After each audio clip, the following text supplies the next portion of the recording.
Alright everybody, welcome back to Kerbal Space Program, and this time it's Munberry's turn to arrive in the Eve system.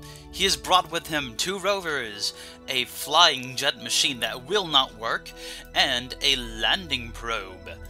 Now, fortunately, unlike the Charon, his landing procedures are a bit more simple. All we have to do is get him in a flat-out orbit around Eve. Maybe one as close to Eve as possible, if we're lucky, but I'll be satisfied with just an orbit. So let's not go down too fast here. Let's keep an eye on what we're doing. We do have the added benefit of having these winglets with us, which actually might make it a little bit easier to guide our mission in to Eve.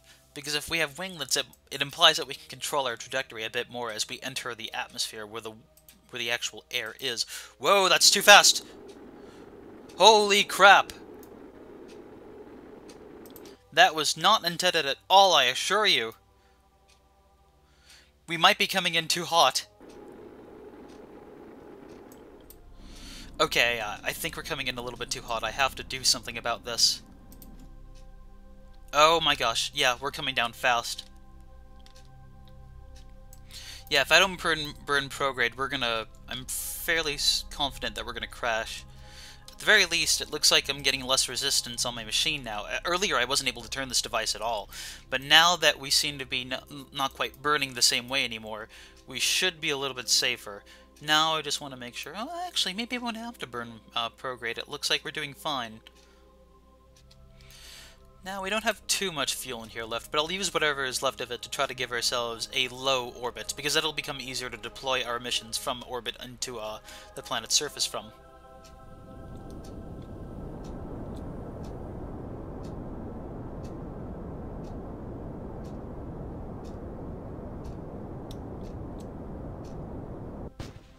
There we have it. Looks like our lower stage has finally given out. And because of the way our current orbit position is right here, it's going to hit a periapse of 40. So if we let it go, it's eventually going to crash onto the surface of Eve, because that is a little bit too low in the atmosphere for it to be able to recover from. So, first of all, let us quick save, because we are in a good position here, and let us detach from the lower stage here, because that has a date with destiny on its own right. It's never going to be able to return to the surface again, and unfortunately it's going to meet an untimely demise. We, on the other hand, we're going to have a more controlled entry onto the surface of the planet. But in order to ensure that's even possible in the first place, we're going to want to make some adjustments to our orbit here. About 100 ought to do the trick. There we go. Now we're safe in an orbit around Eve. I'm going to start with the unmanned missions before we send Munberry himself out. Just to make sure that he's not in here. Okay, he's not up there. I'm going to extend these solar panels so that the Lighthouse can get a little bit more electricity as it prepares itself for its mission. And now, we shall begin. We've positioned ourselves on a retrograde maneuver node right here, just to ensure, I believe it helps us maintain a stable orbit if we do that. So, well, we're close enough to our apoapse where I think we can comfortably do this. So I'm just going to quick save first, and then we'll start to separate the pieces. Starting with the Lighthouse. There we go. So Munberry's off in this direction over here. I believe he's in one of these two rovers, but we're going to be focusing on the Lighthouse for today's mission. First of all, let's check our periapse and our apoapse. Good. Those are still working just fine. I'll also probably want to switch over to the payload lander here, just to make sure that its apoapse and periapse also have not been disrupted, which is good. That seems to be the case. So we're going to switch back over to the payload lander right here. Apparently there is no longer a single payload mission, which is kind of wacky. First of all, let's organize our data right here. I'm going to rename this vessel the Venera Lighthouse, because it is both a Lighthouse model type mission, and because it's named after the Venera missions that the Soviet Union launched and landed on Venus, which basically Eve is the version. It's basically a Venus of the Kerbal system. So, what I want to do now, before we go too far down into our apoapse, is I want to lower our orbit using our monopropellant right here.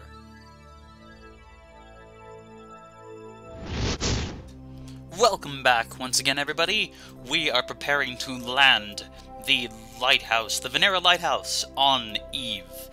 I've actually done about 4 different attempts at landing this thing, and hopefully we're going to attempt to land in the water this time. I've been trying to aim for a water landing, but with these cloud surfaces, I just can't quite pinpoint where the water actually is.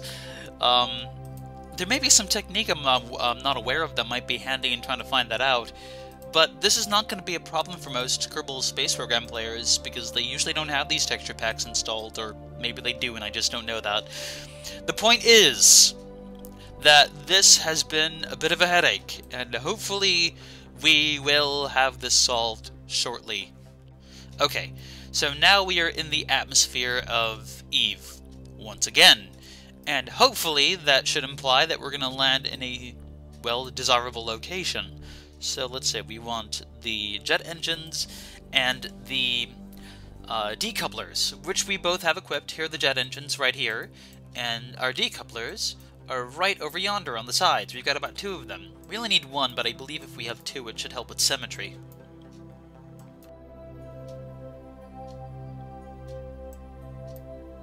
On the other hand, I do have to admit, I do sort of like the mountaintop sort of rising from the cloud surfaces. It's a very... I'm not quite sure what that would be, what sort of imagery that would represent. Sort of like how you would see in, like, exotic paintings of, like, mountains in Tibet, or maybe the less exotic San Francisco with the bridges peeking over clouds of smog. I'm gonna go for the former option because that sounds a bit more romantic than clouds of smog. Or San Francisco, for that matter. Okay, so it looks like we're starting to tumble around in the atmosphere here, but that's okay. We're not going to get destroyed in the atmosphere. I know that we can handle this, so I'm just going to let this run its course, and hopefully we should be arriving pretty soon. The Venera Lighthouse has been through quite a bit the last few hours, of which I will show you none of, because I'm sure that you don't want to see me repeatedly fail these missions. Oh, look at this. We're starting to approach the cloud cover. Ooh, okay, don't pay attention now. Let us take a look at our science opportunities here. Material study, we want to keep that. Crew report, we may as well transmit that now. Atmosphere science, let's see, temperature scan. Looks like we're not going to get any new science out of that, so we'll just repeat that. Let's see, atmospheric, good. Goo, we only need 1 goo experiment while we're up here. We only need 1 material study. So we should be in good shape right now. Let's see how much science... Wow, we have over 1,000 science right now. Once we're finished here at Eve, I'm pretty sure we might be able to get every other science mission done in the game. Or every other science thing that we can grab. Ooh, here it comes. We're going through the cloud tops. This almost feels like a Kirby level, almost. Like, sort of like I'd have these exotic, bright, colorful areas in the Kirby games. Or maybe the original Paper Mario, when you're, like, in the cloud tops or in the stratosphere where Bowser's castle is. I know this may have nothing to do with whatever you're interested in, but I thought it was just amusing imagery all on its own. Oh, this is so pretty. Look at this. Look at the clouds that we're passing through. Wouldn't you just love to be in, like, a commuter flight flying over these clouds?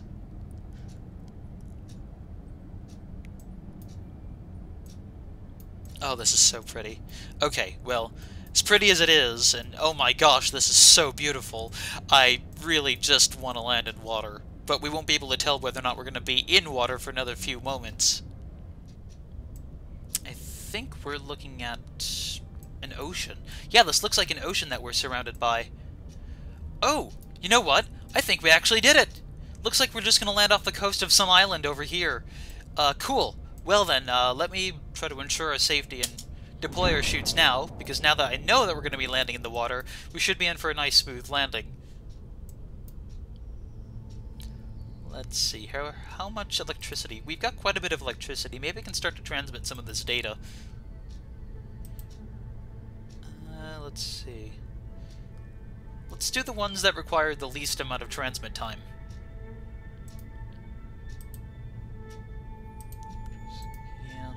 go. Oh, the gravity one of all things is going to take the most amount of energy to run. Oh, there we go. The parachutes have kicked in, and it looks like we're just above the surface of the ocean now. Unfortunately, the land's rather hazy, so it's a bit hard to tell exactly what we're looking at. Let's transmit that. Long seismic data. Nah, we can't really do that. There's no seismic data to be had in the air. Just have to make sure we go back down to 0, or rather at normal speed when we try to actually land this craft. What's amazing is that since the atmosphere here is so thick, we can perform very, very slow, safe landings, which is why Eve is the most, I think, ideal place to land a craft, but definitely the hardest to get rid of, to fly away from because of that atmosphere. My goodness, it's so slow. Maybe this is like... Oh, no, here we go. Let's get ready for a landing. Aha! Look at that! We've made it! Our second official landing on the surface, or the oceans, of Eve. We've set up a lighthouse! Oh, what fun! Let's see, quickly, before I forget, let us open our solar panels, or if we can. Because now that we don't have to worry about passing through an atmosphere, we can let those deploy and get a bit more electricity going on here, which will actually make science transferring a bit more reasonable. So let's hit the number 2 button again. Material study, of course. I'm going to transmit the data. Crew report. I really do like that we can do a crew report despite not actually having a crew. Maybe it's reporting the absence of a crew, and for some reason that gives you plenty of science. That's pretty wacky, I'm not gonna lie. Atmospheric pressure, mystery goo... Okay, so that should be all of our science experiments now operating at the same time. Speaking of operating, we can get a bit more science done while we're here as well. Let me just make sure that we're doing this while we still have electricity to spend. Yep, there we go, it's going back up. Because of the design we have going on here, it looks like we're floating on top of our jets, and there's a bit of a platform that's risen above the surface. If I right-click on one of the jets that's just below the water and hit the Run Test button, that'll fulfill one of the parameters of the experiments that we were looking to do. There we go. So I'm going to shut down that engine to make sure nothing weird happens. And the second part of our mission is that we want to set off these separatrons. Oh, there we go. Okay, so that fulfilled the other objective that we were trying to do right here. The Sepratron Stack Decoupler, and that gave us a bit more science and money. So we'll close that right on up. And it looks like all the missions that we can do here, at least right now, are basically done. If we did have a Kerbal in this craft, I could have pressed the 3 button to deploy all of these ladders, and then a Kerbal could have gone out onto this platform and then into the water. The problem, or the reason why I didn't do that, is because I can't really land a recovery vessel in the water. So the Kerbal would have been stranded here basically forever, which is not good. But I'll leave these ladders deployed, just in case we ever do have any visitors show up here someday in the distant future, which I really kind of doubt, actually. Maybe just to make sure that I've got all my science, I can keep hitting the number 2 button and just transmit away. Oh, it looks like we can get another 2.6 science from down here, which our interns back at home should be able to give us a bit more information about. But, honestly, that's about as much as we can do. At least on this, this lighthouse. Our electricity is going to go back up, but we're basically done here. Eve, we have turned into a helium atom, but not for very long. For soon, we shall be departing and landing on the surface of the planet itself. Let us start by preparing ourselves for the landing, and the way I'm doing this is that I'm going to burn retrograde the entire payload lander. I know that we only want to land one piece at a time, but what I'm going to do is I'm going to aim this periapse so that it is significantly lower. There we are. So a little bit drastic, but hopefully that'll work out for us. Now then, I have to act fast to make sure that all the pieces of this mission are going to stay okay. Let's find out where Munberry is first, which rover he's in. Okay, so he's in this one. The first thing I need to do is make sure that he is set on this specific trajectory. So I'm going to decouple him Munberry is now on his own set trajectory. At this stage, there is nothing he can do. He is going to land on the surface of Eve no matter what. But we need to make sure that the rest of the spacecraft that we have set up here in orbit does not arrive at Eve yet. We need to ensure that it stays in orbit so I can control the separate landings of the other two pieces first. So the first thing I'm going to do is I'm going to go back to our... I need to get a prograde vector here. And make sure that we burn prograde on our RCS fuel so that we can put ourselves back into an orbit. Now, an issue that I was coming across with earlier is that this spacecraft, the one that we have flying up here, is now asymmetrical because of the fact that we've decoupled this rover. So the first thing we need to do is without speeding up, or rather, not speeding up. Yeah, without accelerating, time accelerating, or fast forwarding, going forward in time rather, we have to make sure that we burn prograde until our periaps jumps back above 100. If we are a little bit too, if we try to turn this thing or speed up time, the problem is that because we are asymmetrical, we'll start tumbling around and we won't be able to burn properly, and then that would put us in a death spiral that would eventually cause us to crash into the surface of Eve. Munberry, who's sitting atop this rover, is pretty much set to go. His trajectory has put him on a collision course with the surface of the planet Eve.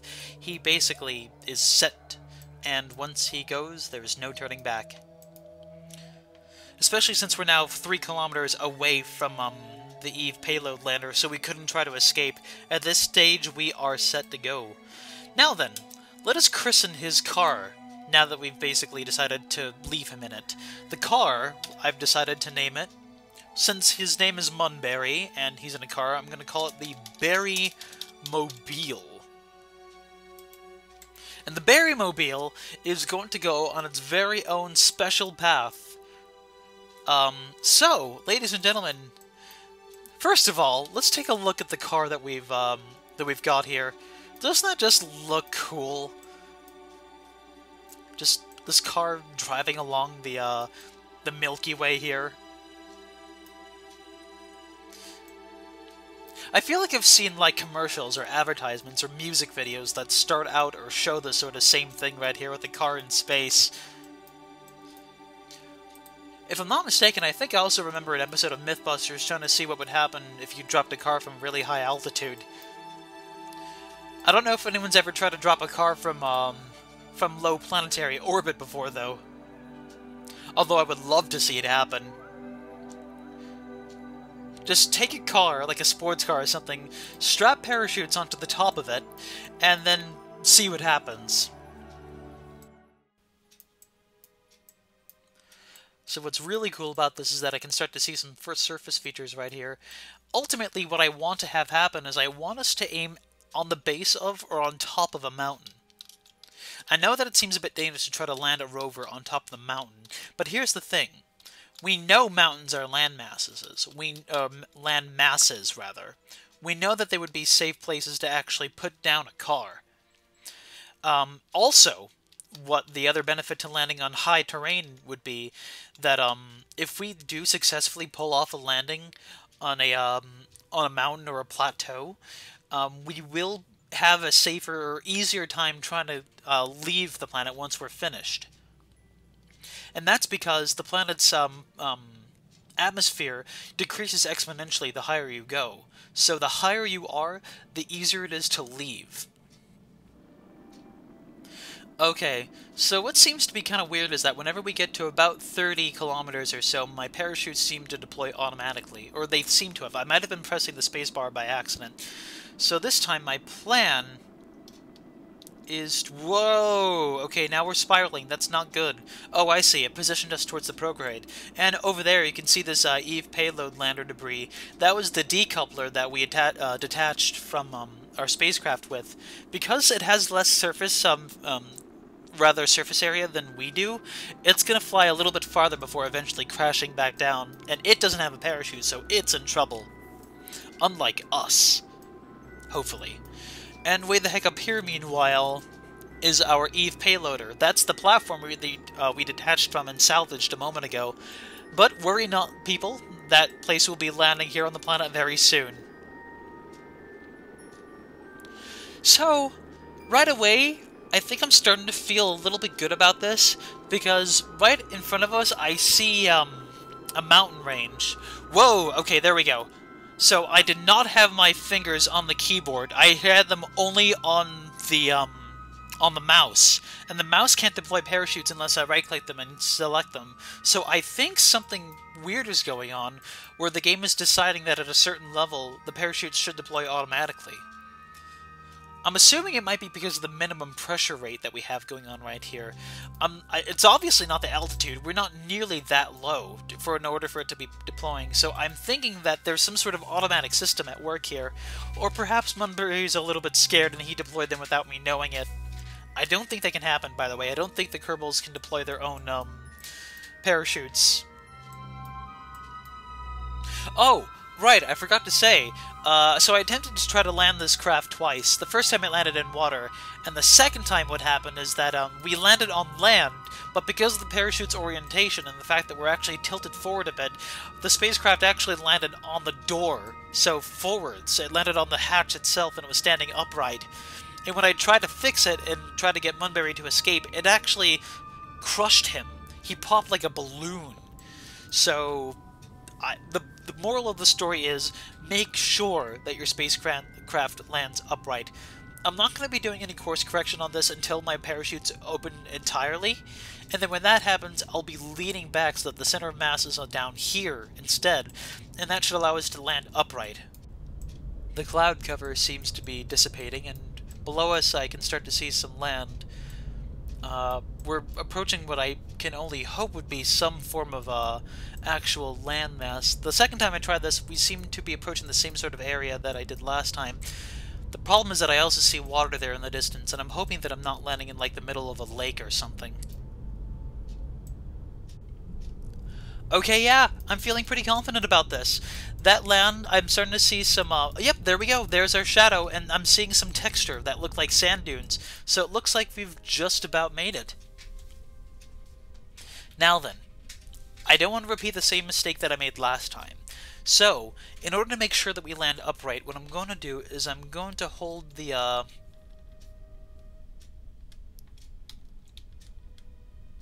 bar like this a bit. You know what, actually, I wonder if it would be safe to try to cut some of the parachutes in the back, just so that we have a little bit more of an even landing position. I'm going to try that, actually.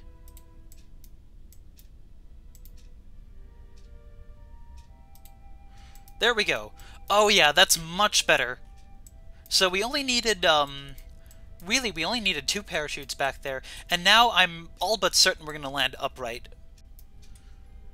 Let's see, do you have anything to say about this, by the way? No? Nothing at all? That's kind of silly. I really wish you would have something to say about the surface of landing on a planet for the first time, Munberry. You're a man of few words. That's what you are.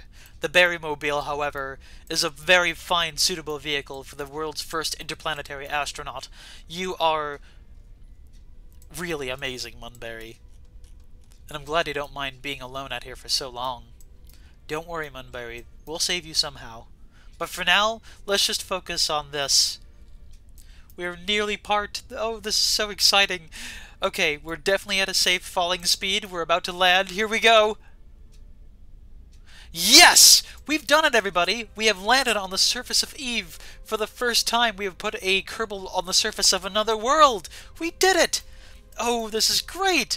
Okay, now, let's not get too far ahead of ourselves. We've got a little bit of science to do right now, so I'm going to hit the number 2 button and reap the benefits of our reward here. Now, let's see. Let's consider what we can do while we're here. Material study. We're going to keep that for now. We're going to do a crew report for a full amount of science right away. Temperature scan we can't do right now because we've already done that with the Venera probe already. It counts as the same sort of biome, unfortunately. Eve's surface is an entire biome. There are only 2 biomes of the surface of the planet, which is the ocean and the surface. I hear that this will be updated relatively soon, which is why I've put down multiple rovers, so we can explore as many biomes as possible once they eventually get updated into the game. Seismic scan, of course we're going to grab that. Atmospheric pressure, of course. Gravity scan. Mystery goo is not going to give us any science, so let's not even bother with that. We're just going to keep it for now. Let's see, we're going to run out of electricity, but that's okay because we're in the sun, and we're going to still be gathering some more... oh, never mind, look at that. Our missions have completely finished sending data. Let's see, review the data. We're going to transmit that too, of course. That, I believe, was data that we picked up while we were falling down in the atmosphere. That should be the low pressure. And then once that completely sends, we can send even more data. And then once we get all the science that we want to get, we'll start driving around in this and seeing how well that performs. So let's see, Munberry, do you have anything to say about this? No, of course you don't, because you're so silly. No matter. While we wait for this science to start transmitting, let's get, well, let's quick save first of all, and let's send Munberry out to start doing some EVA work here. Whoa, that's a bit wiggly. So let us quickly start by doing an EVA report. Everything is tinted purple. You feel like you're changing color. Oh, this is so pretty. Okay, here we go, guys. We did it. We are now on the surface of the planet for the first time. This is exactly where Munberry takes his first steps. It is here where we will perform a flag planting. I'm going to put it right down here. That thus fulfills one of the mission objectives and marks the location of where we place our steps down. We're going to call this the Berry Landing Land Site. Berries all around. There we go! We have performed that mission and gained a ton of money, a bit of science, and it looks like we're doing pretty good. So, now that that's all set, we only have one mission left to do on the surface of Eve, which is to test a Separatron with one of the remaining pieces that we have still in orbit. Let's see, what else can we do here? Let's take a surface sample. And we're going to grab that. And then from here, we can pretty much get back into the device itself. I'm going to start by storing the experiments that we've got here. Let's see if we can do anything... Well, actually, no. Before anything else, let's get back inside. And I'm going to take these stored experiments. We're going to transmit this data. And I think we're also going to transmit the surface sample data, too. Because that'll give us 60 science. And we can keep grabbing surface samples while we're down here on the surface of the planet. I'm going to fast forward time a bit here so that we can actually start to have some of this transmitted a bit faster. My goodness, that is taking such a long time. Whoa. Actually, the first thing that I want to do now that we've landed is to drive away from the flag a little bit so I don't accidentally run it over later on. So the first thing I'm going to do is I'm going to retract that, and we're going to give our wheels a bit of a spin here. Before we start driving, let me take a look at the wheels. Looks like everything's still in prime condition. Nothing got damaged on the way back down. So in order to start driving, I'm going to release the brakes, which we set up in orbit a long time ago. I'm going to release the brakes, and then use our rover here to slowly drive backwards away from that. Looks like we are starting to roll backwards a little bit. That's not good. I don't want to drive too far. So I'm just going to administer the brakes just so that we don't travel too far quite yet. There's our flag pointed right there. That marks our specific landing spot, but I'm sure we might be planting more flags while we're down here. Munberry is a little bit lonely out here, I have to admit. There's not much out here for him to see. No house to travel to. No other Kerbals for a very, very long distance. He is a very, very lonely Kerbal right now. So, my goal for Munberry is to try to take this rover and drive it towards one of the mountains that we saw off in the distance. Because if we get him on the top of a mountain, That'll probably be the safest, most fuel-efficient way to get him back home. Plus, we'll get to explore some other biomes along the way as well. Now, we've already seen plenty of landings already, so from here on out I'm actually going to show those to you montage style. I'm not sure what we'll call the other lander. Maybe the Berry Bot, in honor of Munberry, the first Kerbal astronaut to land here. We'll see how that goes. So, we'll montage the rest of that, and then we'll drive around for a little bit and call it an episode. So, until then everyone, this is Ardwick, stay tuned, and good night.